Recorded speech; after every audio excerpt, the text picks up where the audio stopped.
12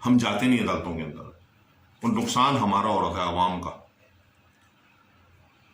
اب یہ وہی بات ہے آگے کہ 88 جو یونٹ ہمارے 88 کمپنیاں، اس میں بینک ہیں، سیمنٹ کی کمپنیاں ہیں، ٹیکسٹائل کی کمپنیاں ہیں، کھاد کی کمپنیاں ہیں، فیکٹریاں ہیں بڑی بڑی، یہ 88 کمپنیاں جو بیچی گئی ہیں، ان میں سے جو بھی پیسے تھے، جتنے اول تو قیمت بہت کم طے ہوئی، لیکن جو بھی طے ہوئی اس میں سے 40% جو ہے نا وہ پرائیویٹائزیشن کمیشن کو نہیں ملا ہی نہیں۔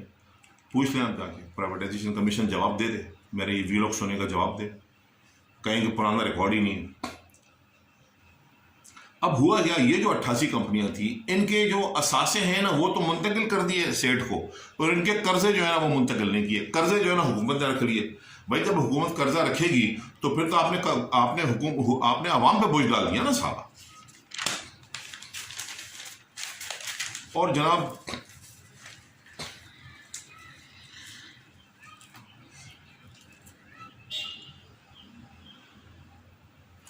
اچھا، جو عام آدمی ہے نا جی، اس کو 100% ٹیکس دینا پڑتا ہے، نہیں دے گا انڈائریکٹ لے لیں گے، ڈائریکٹ نہیں دے گا انڈائریکٹ لے لیں گے۔ ڈائریکٹ نہیں دے گا نا تو بولیں گے چلو جو موبائل میں بیلنس ڈالتے ہو اس میں سے ہم پیسے کاٹیں گے، ہر چیز میں ٹیکس لگا دیا، سیلس ٹیکس لگا دیا، ٹوتھ پیسٹ آپ خرید رہے ہو دانت صاف کرنے کے لیے اس پہ ٹیکس ہے، صابن ہے اس پہ ٹیکس ہے، آپ کپڑے لے رہے ہو اس پہ ٹیکس ہے، آپ سمجھ رہے ہو میں ٹیکس نہیں کر، آپ ہر چیز میں ٹیکس دے رہے ہو۔ عوام 100% ٹیکس دیتے ہیں، لیکن جو پیسے والے لوگ ہیں وہ ٹیکس سے بچنے کے لیے ان کو ٹیکس کے ہالیڈے، اس کو کہتے ہیں ٹیکس کی چھوٹ، یہ دی جاتی ہے۔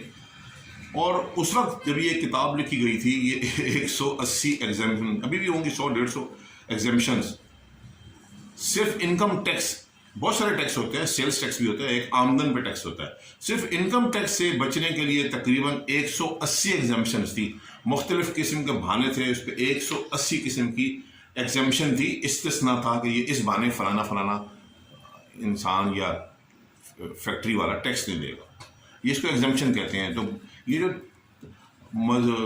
امیر لوگ ہوتے ہیں یہ اس طرح سے ایگزامشن لے لیتے ہیں، غریب کو ٹیکس دینا پڑے گا کسی نہ کسی صورت میں۔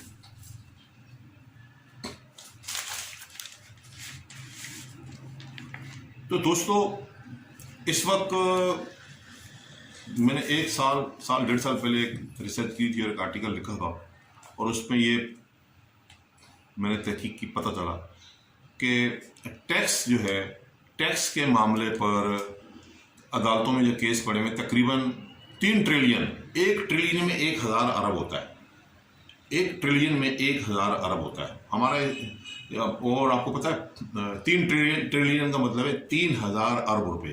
یہ عدالتوں میں کیس پڑے ہوئے ہیں ٹیکسز کے بارے میں، جو لوگ ٹیکس نہیں دیتے انہوں نے عدالتوں میں چلے جاتے ہیں، کسی نہ کسی، ان کو پتہ ہے کہ عدالتوں میں جانا ہم بچ جائیں گے، مجرم کو یہ پتہ ہے کہ میں عدالت میں بچ جاؤں گا، اسی لیے ہر بدماش شریف کو کہتا ہے میں تمہیں عدالت میں گھسیٹوں گا۔ یہ عدالتوں میں ٹیکس کے کیس پڑے ہیں، آپ لوگ جائیں، آپ لوگ بسم اللہ کریں، کیسز کا پتہ کریں، کیس کہاں ہے، کاغذ ڈالیں، اپنے نام سے ڈالیں، ڈرے نہیں، یہ اللہ کا حکم ہے، یہ اللہ کا حکم ہے۔ دوستو ہمارا عدالت کا نظام ٹھیک ہوگا تو ہم ٹھیک ہوں گے، عدالت کا نظام ٹھیک نہیں ہوگا تو ہر طاقتور ہمیں ڈنڈا کرے گا، محلے کا بدماش بھی ہمیں ڈنڈا کرے گا، اور اگر پولیس میں کوئی بدماش ہے تو وہ بھی ہمیں ڈنڈا کرے گا۔